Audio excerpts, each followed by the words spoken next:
এখন যাচ্ছি নারিশা ঝিরিতে। নারিশা ঝিরি হয়ে আমরা যাব আন্দারমানিক পাড়া। নারিশা ঝিরির অবস্থান হলো থানচির বড়মদকের পরে আন্দারমানিক রেঞ্জে, এটি আলীকদম উপজেলায় অন্তর্গত। বড়মদকের পরে আর কোনো সেনা ক্যাম্প না থাকায় ওই এলাকায় ভ্রমণ নিষিদ্ধ। যারা এই স্থানে যায় তাদের আর্মি ক্যাম্প ফাঁকি দিয়ে যেতে হয়, আমরাও তার ব্যতিক্রম নই। হাঁটতে হাঁটতে আমরা এখন চমৎকার একটি জায়গাতে এসে দাঁড়িয়েছি।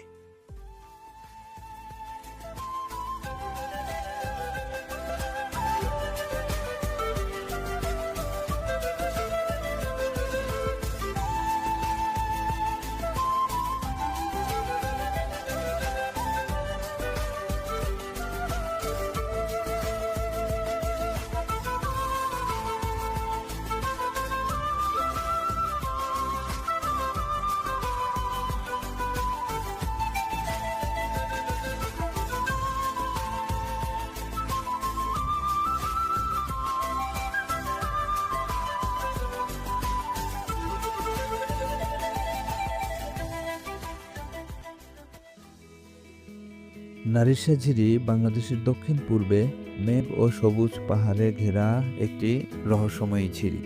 এর অবস্থান মায়ানমার সীমান্তে। এই ঝিরি হলো বান্দরবানের একটি লুকোনো সৌন্দর্য, যেখানে খুব কম পর্যটকেরই আগমন ঘটেছে। আমরা সেই লুকোনো সৌন্দর্য এক্সপ্লোর করতে যাচ্ছি। আমাদের সাথে একজন লোকাল গাইড রয়েছেন, ওনাকে মাইকোয়াপাড়া থেকে নিয়েছি। আমরা মাইকোয়াপাড়া থেকেই বের হয়েছি নারিশা ঝিরির উদ্দেশ্যে। এখান থেকে নারিশা ঝিরির দূরত্ব মোটামুটি 5 থেকে 6 ঘন্টার ট্রেকিং পথ। আমাদের যে গাইড দাদা রয়েছে তিনি আবার বাংলায় বেশ কাঁচা, ভাঙা ভাঙা বাংলা কথা বলেন। আমাদের একটু বুঝতে প্রথম দিকে কষ্ট হলেও এখন ধীরে ধীরে বেশ মানিয়ে নিয়েছি। যাত্রাপথে চোখে পড়বে অনেক পুরাতন ও বিশাল বিশাল গাছপালা, বহু বছর ধরে ঠায় দাঁড়িয়ে আছে এখানে আসলে ক্রিস্তং রুংরাঙের কিছুটা ভাইব পাওয়া যাবে। এখানকার গাছপালা এখনো অবশিষ্ট রয়েছে, ভাগ্যিস বনদস্যুদের চোখে পড়েনি। এখানকার গাছপালা, লতা পাতা, ফুলে ফুলে উড়ে বেড়ানো প্রজাপতি সবই একজন ভ্রমণ পিপাসুকে মুগ্ধ হতে বাধ্য করবে। পথটা এমন যে পুরো কিছু কিছু জায়গায় এখানে পথ করে নিয়ে এগোতে হচ্ছে, অর্থাৎ আমাদের যে গাইড দাদা উনি দা দিয়ে কেটে কেটে আমাদের রাস্তা তৈরি করে দিচ্ছেন। এভাবেই আমাদের ধীরে ধীরে এগোতে হবে।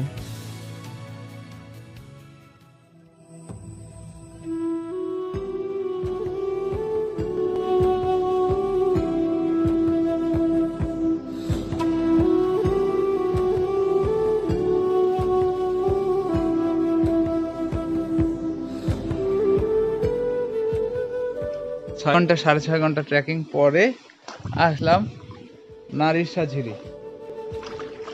এই যে কোন লেভেলের যে ট্রেকিং ছিল এটা বলে বোঝানো যাবে না।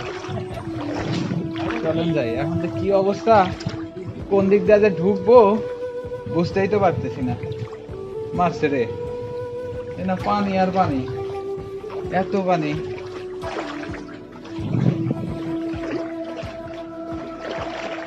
অন্ধকার, এমনি আন্দারমানিক নাম না, অন্ধকার।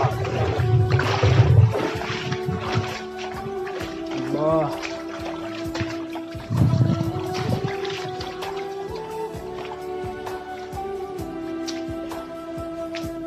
ওই যে মুখ, এই যে শুরু, আল্লাহ জানে শেষ পর্যন্ত যাইতে পারবো কিনা।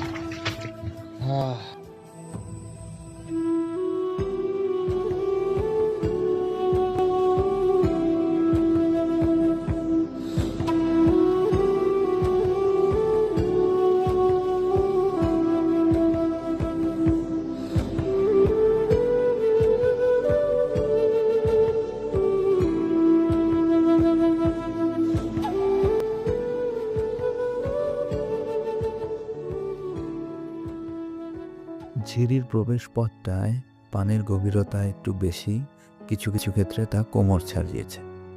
এখানকার নির্জনতা ও গা ছমছমে পরিবেশের কারণেই জায়গাটিকে রহস্যময়ী হিসেবে আখ্যায়িত করা হয়েছে।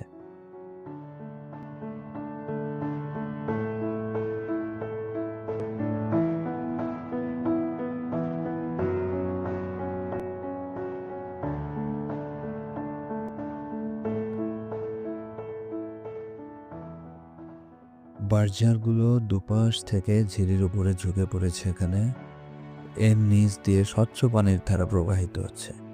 পাথরগুলোর উপর দিয়ে শ্যাওলা ও গুল্ম জাতীয় উদ্ভিদ জন্মেছে কোথাও কোথাও। ফ্ল্যাশ ফ্লাডের কারণে বিশাল বিশাল গাছপালা ভেঙে পড়ে আছে যুগের পর যুগ ধরে। আলো আধারে এই নির্জন পথ ধরেই আমরা এগোচ্ছি ধীরে ধীরে।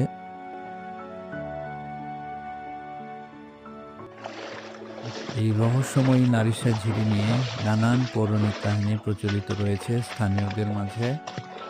তারা এই ঝিরিটিকে পবিত্র স্থান হিসেবে মানেন এবং বিভিন্ন রোগের নিরাময় হিসেবে এই ঝিরির পানি ব্যবহার করে থাকেন। তাই আমাদের উচিত তাদের এই বিশ্বাসের জায়গাটিকে সম্মান জানানো, অর্থাৎ কোনোভাবেই যেন এই স্থানটি আমাদের দ্বারা নোংরা বা অপবিত্র না হয় সেদিকে খেয়াল রাখা। আমরা অনেকেই না বুঝে আমাদের সঙ্গে রাখা পানির বোতল, বিস্কিটের বা চকলেটের খোসা যত্রতত্র ফেলে নোংরা করে থাকি। তো এই জায়গায় এই কাজটি আমরা করব না। প্রয়োজন হলে তা জড়ো করে পুড়িয়ে ফেলব। এখান থেকে অল্প একটু দূরেই একটি পাড়া রয়েছে যার নাম আন্ধারমানিক পাড়া।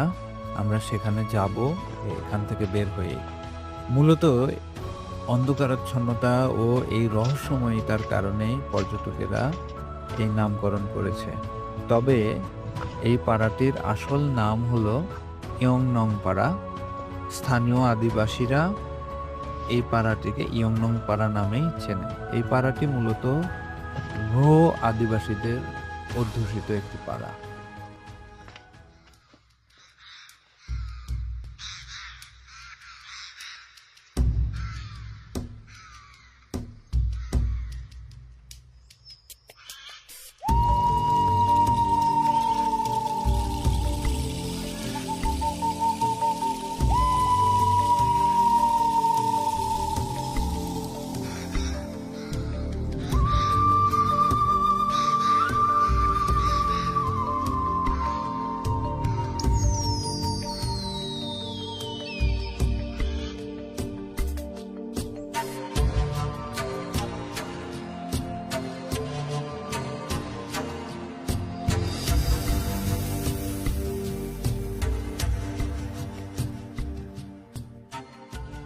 ঝিরির যত গভীরে যাচ্ছি ততই অবাক হচ্ছি।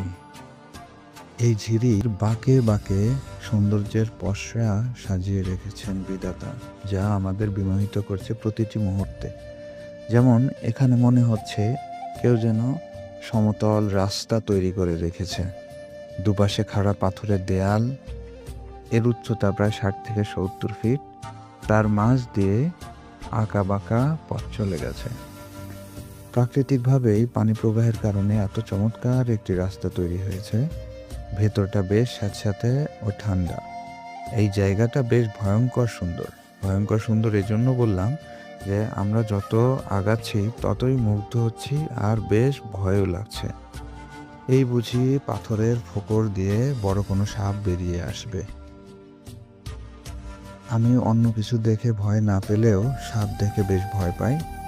এই পরিবেশে এসে আমার অ্যানাকন্ডা মুভির কথা বেশ মনে করছে।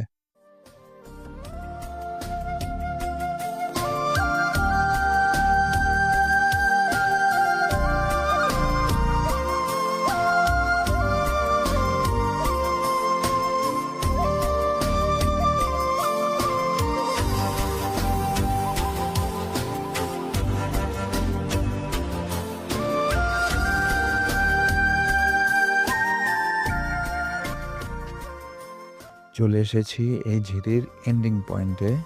এরপরে আর আগানো সম্ভব না, তাই এখানে কিছু সময় পার করে আমরা ঝিরি থেকে ধীরে ধীরে বের হয়ে যাব। হ্যালো ব্রাদার, আপনাদের কাছে কেমন লাগছে? ওপিনিয়ন? পা ব্যথা তার সত্ত্বেও হচ্ছে এখানে আসলাম।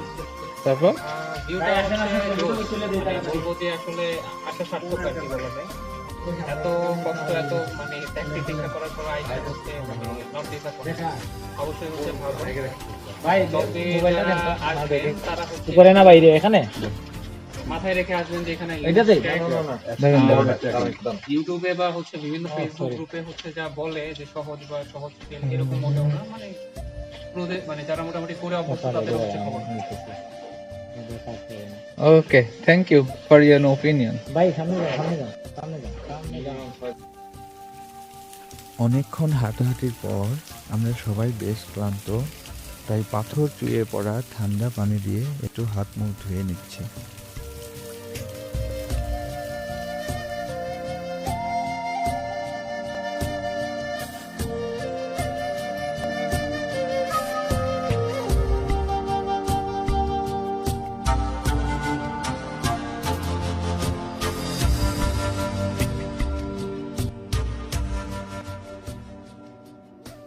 এত দূর আসার পরেও একটি আশা অপূর্ণ রয়ে গেল আমাদের।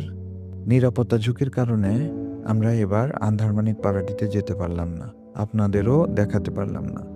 ইনশাল্লাহ আগামী কোনো একদিন আবার যাব এবং একটি রাত এই পাড়াটিতে থাকব। আজ এ পর্যন্তই।